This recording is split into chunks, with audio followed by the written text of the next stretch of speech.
Breve Catecismo de las Madres. Misión, deberes, peligros y remedios. Por el presbítero Gabino Chávez, con licencia del ordinario, Irapuato, 1892. Vulgarizar las enseñanzas de nuestra religión hoy tan olvidadas. Manifestar la oposición que con ellas tienen las máximas del siglo, tan preconizadas y tan en boga. Llamar la atención a las madres cristianas acerca de la nobleza y grandeza de su misión, advertirles la importancia de sus deberes y el modo de cumplirlos, abriendo las páginas de la Santa Escritura, mostrándoles la eminencia de sus peligros y el rigor de los castigos que con ellos Dios las amenaza, y enseñarles los medios prácticos más al propósito para librarle de unos y otros, y todo ello en lenguaje popular y llano, y en forma muy breve.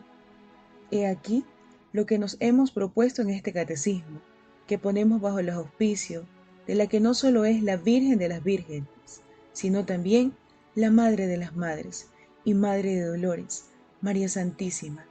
Ella nos alcance el fruto que pretendemos. Primero, ¿cuál es la misión de las madres de familia? Es una misión en cierto modo apostólica, porque tiene que iniciar a sus hijos en la vida cristiana. Tienen que formarlos en la piedad, enseñándoles la religión, y tienen que educarlos en la moral evangélica. ¿Cómo deben iniciarlos en la vida cristiana? Acostumbrándolos desde muy pequeños a persignarse y dar gracias al levantarse y acostarse, haciendo que las primeras palabras que pronuncien sean los nombres de Jesús y de María, encomendándolos a Dios por medio de su ángel custodio, y dándoles a conocer y a reverenciar las imágenes de los santos. ¿Y cuáles madres faltan a estos deberes? Las que descuidan de cumplirlos, las que se fían para ellos de manos extrañas, las que lo hacen mal o raras veces, las que llevan una vida mundana y disipada, pues es imposible enseñar la piedad quien no la tiene ni la ama. ¿Quiénes la cumplen? Las que saben levantarse a buena hora y vencer la pereza, las que ruegan a Dios todos los días por sus hijos, las que recuerdan a menudo que han de dar cuenta al Señor de todos ellos, las que nunca se cansan de hacer estos dulces oficios por sí mismos. ¿Cómo deberán formarlos en la piedad y enseñarles la religión? Inculcándoles desde muy tiernos la devoción a la Virgen Santísima, haciendo que lleven al cuello su rosario y alguno de sus escapularios, imponiéndolos a besar sus imágenes y a visitar sus santuarios, leyéndoles libros adecuados a su capacidad, donde aprendan los misterios y dogmas de la religión. ¿Quiénes faltan a estas obligaciones? Las madres que no hacen nada de esto, las que asustan a los niños pequeños con las imágenes, las que amenazan con rezar el rosario, o los castigan con llevarlos a la iglesia, las que los dejan jugar con el rosario o con relicarios u otros objetos de culto. ¿Por qué no se debe amenazar o castigar con las cosas piadosas? Porque de este modo las miran con miedo, con repugnancia y hasta con horror y con odio. Pues, ¿qué se debe hacer? Lo que hacen las madres prudentes y juiciosas: darles a desear el rezo, la ida al templo, las prácticas piadosas, como una recompensa, como un recreo y gozo, y por lo contrario, mostrarles la privación de ello como castigo por sus faltas. Así se logra que vean lo bueno con ojos favorables y que vayan amándolo y detestando lo malo. ¿Qué más deberán hacer las madres por la moral de sus hijos? Cuidarlo como la niña de sus ojos, no mandarlos a pasear con personas extrañas, no dejarlos allanarse y familiarizarse con los criados, no dejarlos todo el día y mucho menos por la noche en casa de otros o personas menos timoratas. El descuido en este particular es casi siempre causa de la pérdida de la inocencia de los niños y de su inmensa ruina. ¿Y de las escuelas, qué me dices? Que es preciso hoy más que nunca vigilar en que sean sólidamente católicas, porque habiendo en nuestro suelo tantas sectas heréticas, sociedades secretas gente incrédula y aún ateas, es espantoso hoy el peligro y por consecuencia mayor la obligación de vigilar en los padres de familia. El gasto que se hace en la educación de los hijos es un gasto sagrado y muchos padres no lo comprenden. De allí es que por evitarlo prefieren las enseñanzas mortíferas que envenenan gratis los corazones. Pues ¿qué debe hacerse? Sacrificarse por la salud de los hijos y aprovechar las enseñanzas gratuitas católicas, que tampoco faltan, cuando realmente no hayan recursos para proporcionar otra más conveniente. Segundo, ¿qué debe temer la madre, especialmente de los hijos varones? El orgullo y el encaprichamiento que muestran desde niños. Es preciso reprimirlo con mano fuerte, hacerse obedecer a toda costa, y no dejar salir al hijo con sus necios caprichos. ¿Qué madres faltan a esto? Aquellas, numerosísimas por cierto, que no tienen más que caricias perpetuas para los niños, regalos y ternezas, pero nunca correcciones ni castigos. Este es el gran defecto de las madres en México: sobra de mimos y cariños, falta completa de rigor racional y de castigos para con sus hijos. Pero el espíritu del siglo mira hoy con horror a los padres que emplean con sus hijos el rigor sensible. ¿Sería preciso pasar por no ser uno ya de la época? Es la verdad, pero la prudencia del siglo es necedad delante de Dios, y es mejor creer a la Sagrada Escritura que a todas las sabidurías del siglo y a las varias ideas de los mundanos. ¿Pero qué dice la Escritura al respecto de esto? Bueno, es que las madres pesen sus palabras.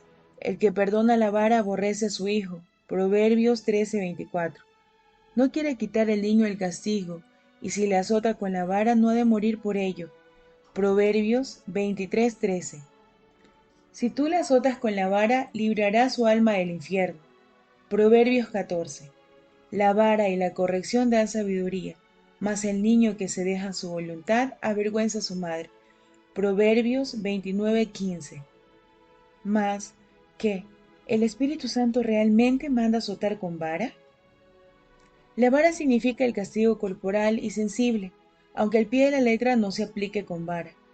Mas hay que notar las expresiones enfáticas de la Sagrada Escritura, porque, lo primero, asegura que una madre que no castiga físicamente al niño lo aborrece, de suerte que lo que parece amor y cariño ante Dios es verdadero odio, y da razón en el otro texto, porque el castigarlo es librarlo del infierno. Luego el no hacerlo es dejarlo caer en él. ¿Qué mayor odio no puede haber? Dice además que el niño sin corrección causará confusión a su madre, es decir, la avergonzará un día con sus hechos y su torpe conducta, y burla de la delicadeza exagerada de las madres, diciendo que no morirá por el castigo, como algunas madres parecen temer, no temiendo echarlos al abismo. ¿Qué otra cosa dicen los libros santos acerca de esto? En el capítulo 30 el eclesiástico habla mucho en el particular, y de él entresacamos estos consejos. El que ama a su hijo le frecuenta los azotes, para que en sus novísimos se alegre, y que no ande tocando puerta de sus próximos. Quien enseña a su hijo será alabado, y se gloriará entre los de su casa. Quien enseña a su hijo pone en celo al enemigo, y entre sus amigos él se da gloria. Así como el caballo indómino se hace duro, así el hijo remiso se hace precipitado. Lacta el hijo y te llenará de pavor, juega con él y te conquistará. No te pongas a reír con él para que no te pese algún día. No le des potestad en la juventud, antes doblega su cérvix, sus costados, mientras es niño. Enseña a tu hijo y trabaja en él, para que no tropiece en su torpeza. ¿Qué hay de notar de estas palabras? Lo primero, que insiste el Espíritu Santo en que el hijo se castigue cuanto niño, y con frecuencia. Lo segundo, que promete a los padres alegría, regocijo si educan bien a los hijos, y a ambos felicidad en sus novísimos. Lo tercero, que amenaza con lo contrario, es decir, con pavor, tristeza, confusión y vergüenza a los que no lo hacen. Lo cuarto, que a los mismos hijos les anuncia la mendicidad y varios males si no son corregidos. Mas, ¿por qué dirá que quien lacta al hijo tendrá pavor, puesto que lactarlo es obligación de las madres? Habla de los hijos en mayor edad, y es una figura, pues es como si dijera, regala el hijo, mímalo, consiéntelo y trátalo con blandura y muellemente, y después se llenará de sustos y aflicción y de favor. ¿Y por qué añadirá, trabaja en él? Para significar que la educación es obra importante, laboriosa y que necesita diligencia, estudio y cuidado. Muchos no quieren tomarse ese trabajo, y el no darle potestad y doblegar su cervix, ¿qué significa? No darles libertad, licencia y facultad para ir y venir y manejarse por sí mismos, sino doblegarlo con el trabajo, que es un peso y carga que encorva, evitándoles el ocio y holgazanería, fuente de miles de males. Y el tropezar en su torpeza, ¿qué indica? Indica que los padres algún día tendrán que sufrir confusión y vergüenza con la ignorancia y la ignominia, escándalos y mala fama de sus hijos. Tercero, y de las hijas en particular, ¿qué nos dice las Sagradas Escrituras? Dice así, en la hija que no se recata, afirma el cuidado, no sea que hallada la ocasión abuse de sí. Eclesiástico 26:13. Quiere decir, si tienes una hija que no se aparte de las miradas y trato de los jóvenes, sino que a todos libremente mire y todo lo observe y todo lo recorra, atiéndela y guárdala, para que dada la ocasión no abuse de su libertad, entregándose a la lasciva incontinencia y liviandad. ¿Y no insiste en ello el libro de lo sagrado con lo de los hijos? Sí, varias veces en el mismo libro. Por ejemplo, en el capítulo 7 dice, si tienes hijos, edúcalos y doblégalos desde la juventud. Si tienes hijas, guarda su cuerpo y no les muestres rostro alegre. Eclesiástico 7:27. Dice un docto intérprete, esto harás si las contienes en su casa, si las apartas de los jóvenes, de los convites, de los bailes, de los teatros.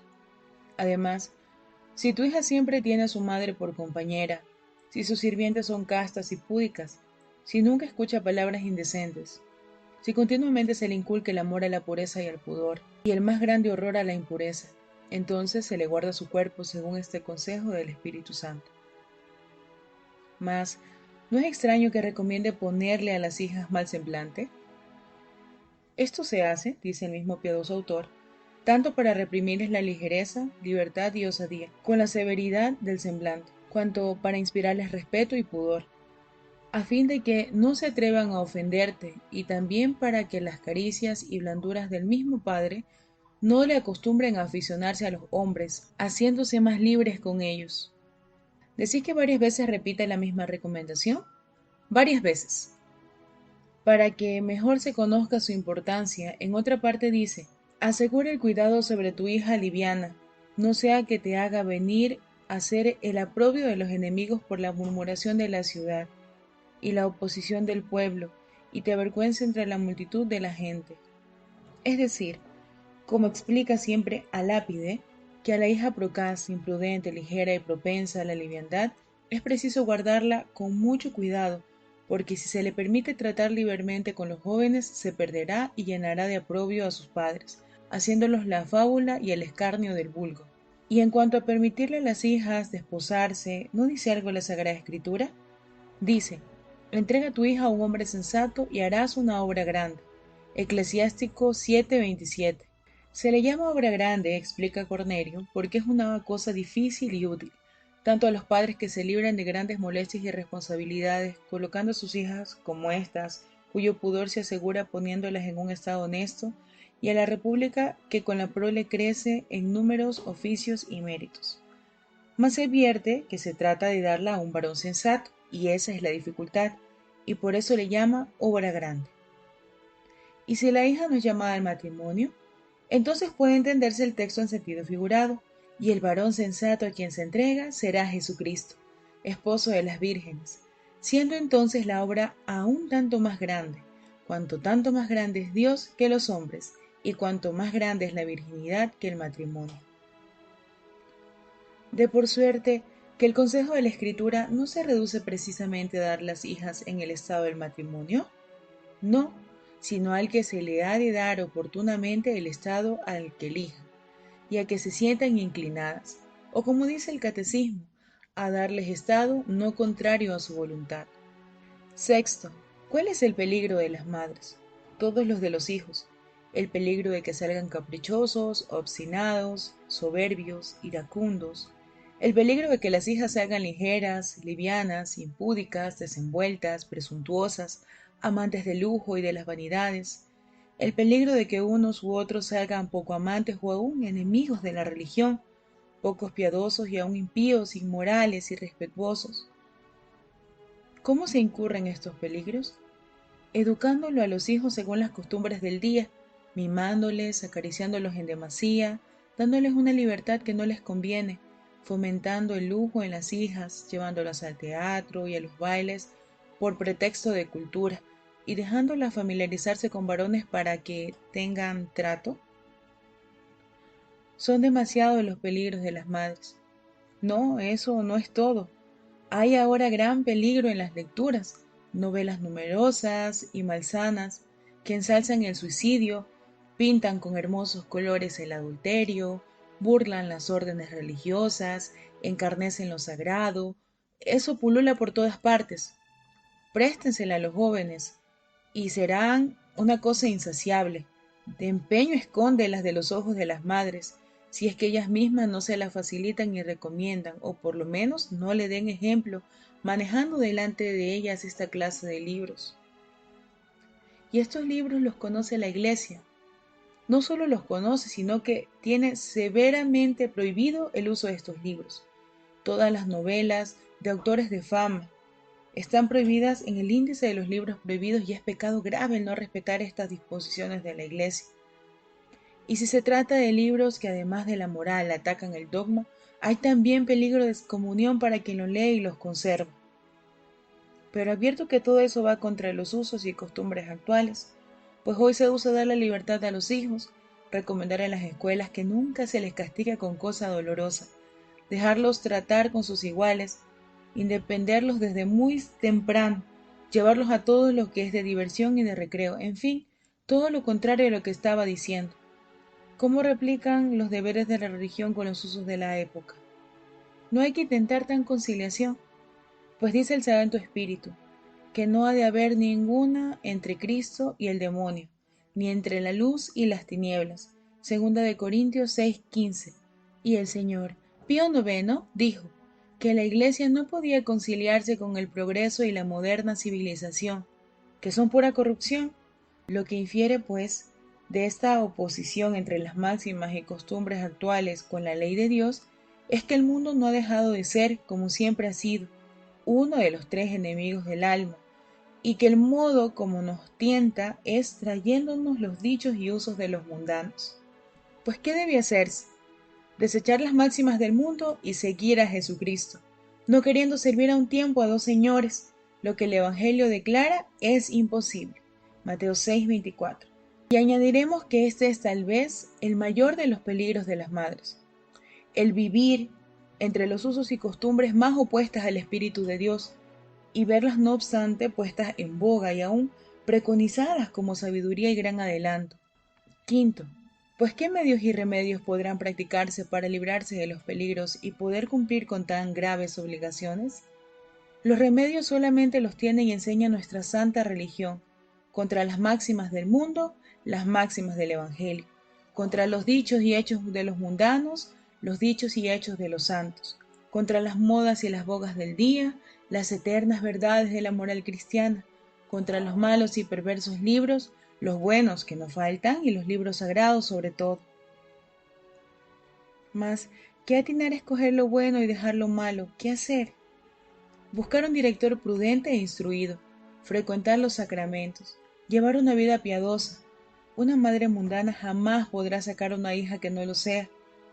Decir adiós desde el día de su matrimonio a las vanidades y diversiones del mundo, considerando la alteza de la misión de una madre y como el Señor derramó su sangre preciosa a fin de santificar la unión entre el hombre y la mujer, elevando el contrato matrimonial a la dignidad de sacramento.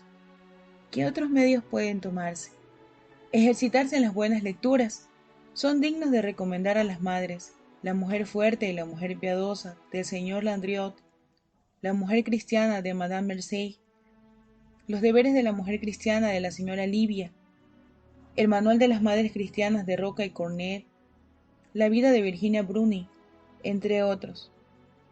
Además, debe recomendarse las vidas de los santos, como de Santa Mónica y Santa Juana Francisca de Chantal, del señor Bougat, las de Santa Paula y sus hijas, las de Santa Rita de Casia, que trae muchas instrucciones sobre las madres, y aún las de Santa Catalina de Génova, las de San Francisca Romana, y otras santas que se santificaron en el estado del matrimonio.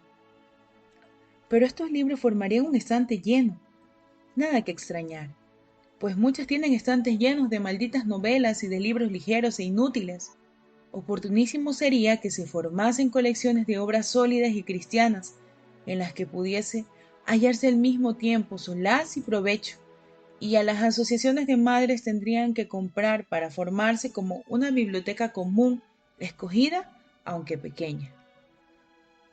¿Qué otros medios asignáis todavía para el uso de las madres? Al entrar en las asociaciones que para ella hay establecidas, como las de Santa Mónica, el meditar en la octava estación del Vía Crucis que todas les pertenece, y practicar la lección que Jesucristo dio allí a las madres diciéndole: llorad por vosotras y por vuestros hijos, temiendo los castigos que con las enseñanzas a ellas allí, también en particular, pues hablando de la ruina de Jerusalén figura el día del juicio, anunciando que aquel día será bienaventurados los vientres que no concibieron y los pechos que no amamantaron, como si dijera: bienaventuradas el día de juicio las que no fueron madre ni tuvieron responsabilidad como tales. ¿Qué tan peligrosa es la suerte de las madres? Tanto que su juicio y su infierno han de ser más terribles. ¿De dónde inferís eso? No tengo que inferirlo, sino solo creerlo. Creerle a la palabra de Dios que nos dice: durísimo juicio se hallará en los que presiden. Sabiduría 6:6. O gobiernan, pues claro es que están comprendidas las madres en este número.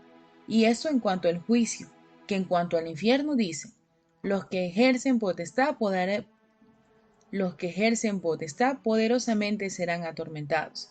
Sabiduría 6:7. Palabra que evidentemente comprende a los padres de familia, que ejercen potestad sobre los hijos. ¿Y qué podrá hacerse para evitar tan terrible desgracia? Ya lo hemos dicho: conservar y aumentar aún más la gracia de la vocación, por medio de la frecuencia de los sacramentos, tener una especial devoción a la Madre de las Madres y modelo de todas, María Santísima, tenerla con Señor San José, patrono de los padres de familia, tenerla con los ángeles custodios de los hijos, mirar al mundo y sus máximas con horror, dirigiéndose solo por las del Evangelio, meditando las grandes verdades que hemos insinuado de la noble misión de las madres y de sus escandalosos peligros, de su terrible responsabilidad, de las lágrimas por sí y por sus hijos que el Señor les manda derramar, y del durísimo juicio y poderoso tormento que les espera, si no cumplen hasta donde les es posible sus obligaciones. Un medio excelente de santificarse a sí y a sus familias es plantear en sus casas la práctica del Santo Rosario en reunión todos los días, como tanto lo ha recomendado el actual pontífice, el señor León XIII. Practiquen las madres estos consejos, y Dios les ayudará a desempeñar debidamente sus penosos deberes, preparándole también sus dulces recompensas.